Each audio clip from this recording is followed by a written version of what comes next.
Hi అండి, చూస్తున్నారు కదా ఈ ఫ్రూట్స్ ఏంటో. వీటిని ఫ్యాషన్ ఫ్రూట్స్ అంటారండి. తెలుగులో మనకి కృష్ణ ఫలం అంటారండి. ఇందులో మనకి చాలా రకాల పోషకాలు ఉన్నాయి.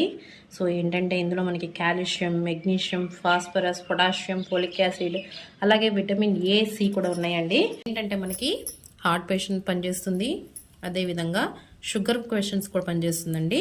అలాగే కంటి చూపు కూడా బాగా మెరుగుపరుస్తుందండి. ఒకసారి దీన్ని ఎలా ఉంటుందో లోపల చూద్దాం మనం.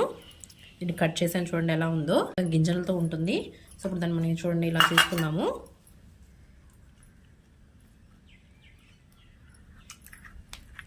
చూడండి మొత్తం లోపల మొత్తం మనకి మొత్తం గింజలతో కలిసి ఉంటుందండి. చూడండి ఈ విధంగా ఉంటుంది. దీన్ని ఏం చేస్తారంటే మనకి కేకుల్లో వాడతారు, అలాగే షేక్స్లో వాడతారు, అదేవిధంగా జ్యూస్లో కూడా చేసుకోవచ్చు. దీనిలో వాటర్ పోసేసి మనం కొంచెం షుగర్ యాడ్ చేసుకుని కూడా తీసుకోవచ్చు. చూడండి ఈ విధంగా మనకి విత్తనాలతో మొత్తం కలిసి ఉంటుందండి. ఇదండి fashion fruit. Thank you for watching అండి.